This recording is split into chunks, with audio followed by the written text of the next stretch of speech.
Okay, so with Halloween about a month away, I decided to finally purchase another mannequin body so I can finally do my life-size Halloween 1981 Michael Myers statue. I want to make this a lot better than the original one that I made because it was way too big. Dick Warlock in Halloween 2 was not the biggest, was actually the shortest Michael Myers, standing only at 5'8".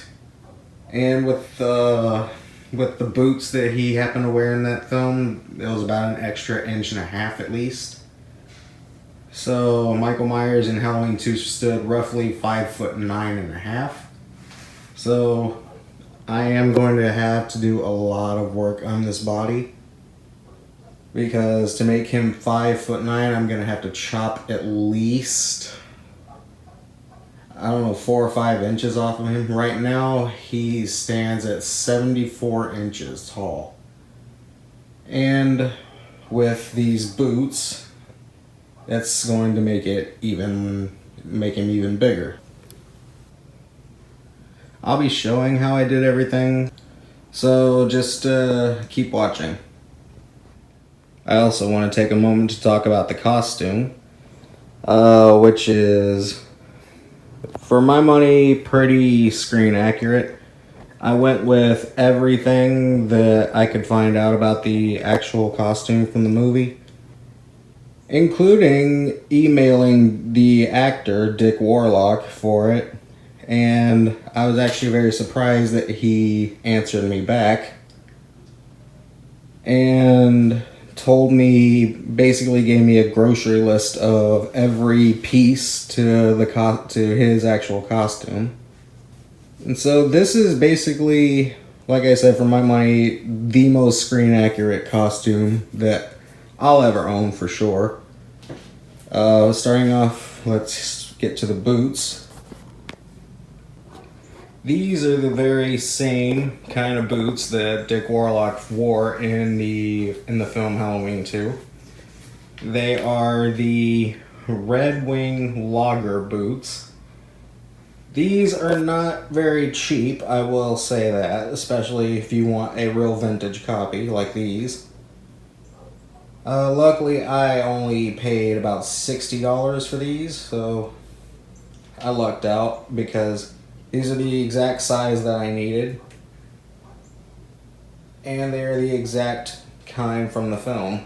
They're even the same color. You can't really see it too good. But another thing that really makes me happy is I don't have to worry about doing any kind of weathering because these were actual work boots that have all legitimate weathering. So that's a plus. Up next, let's talk about the coveralls. Like I said before, Dick Warlock actually messaged me back telling me what kind of coveralls he actually wore in the film, and I actually got very lucky obtaining these. These are the exact kind. They have the little pocket on the right breast pocket. They have a little cover thing on it. It's the exact same work and leisure coveralls and Sears. And they even have the little snap buttons on the wrist like the vintage pairs had.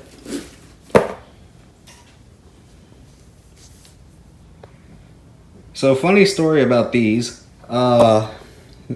These were on eBay for about a week. Nobody placed a bid for them. The current starter bid was still there. The starting bid was $15. I placed a bid for $5 extra, so $20. I forget about the eBay auction, and then about a week later, I get a notification saying that I won the auction, so confirm payment. So I actually paid 20 bucks for these, which is really crazy. And when they got here, I thought the box is way too big for just a pair of coveralls. And the reason for that was the person actually sent me 2 of these. The other one is in the other room. I don't really want to go get it. They're the only difference is one's a size bigger. These are 38 and the other size is a 40. So that's basically the costume. The only other thing you need is just a regular t-shirt to go underneath. So now I'll get to showing how I did all of the body. So this is what the leg currently looks like right now. I've cut off, I have it right here. I have cut off the hip and groin section. I already did this one leg and I took too much off, so I had to completely, I had to stuff it and do a bunch of other things to get it into the correct shape. So I'm trying something different with this one. Instead of cutting 4 inches off completely, just little 2-inch sections here and here, and see how that works. But I've already made up my mind that I'm going to coat them in resin after I'm done, so that they'll be extra stable. So here are the pieces. They are now cut to the length that I need them to be. So all that's left is to bolt them together and coat them in some resin, and that's basically it. So the legs are finally finished and they are wrapped in a crap load of duct tape, and I've already done a test fitting with the top of the torso and it holds the weight. So all I have to do is hit it with some resin now and make sure it's good to go.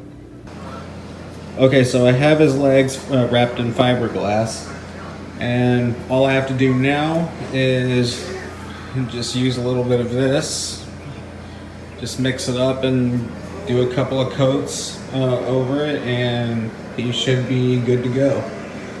And I'll go over really quick what all else I've done. I've shaved 1 inch off of the torso and 1.5 inches off of the arms.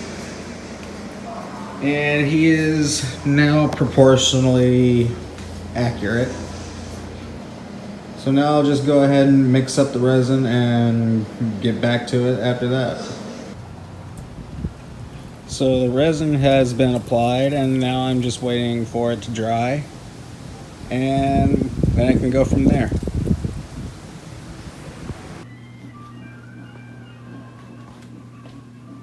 Okay, so I'm pretty much ready to put everything back together.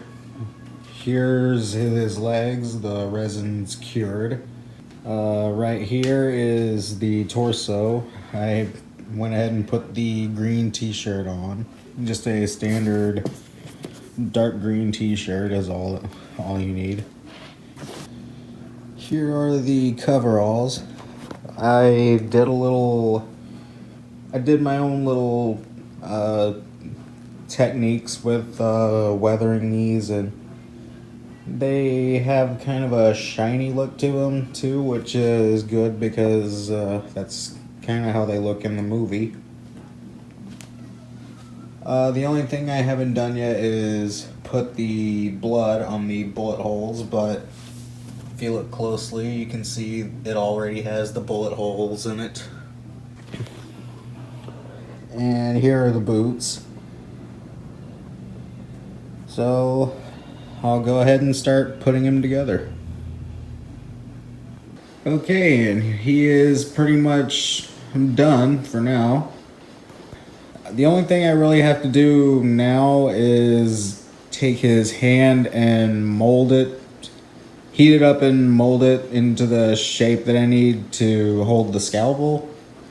But other than that, I can pretty much say he's done. So as you can see, The mask is the Trick or Treat Studios Halloween 2 mask that I repainted. And I put all the bullet holes in the jumpsuit. The ones on the shoulder and around on the back. I actually put some of the exit wounds as well. Other than the bullet holes, just to weather the coveralls, I took some black spray paint and just randomly sprayed it everywhere. And then took some sandpaper and lightly went over the entire jumpsuit with it. That's pretty much it.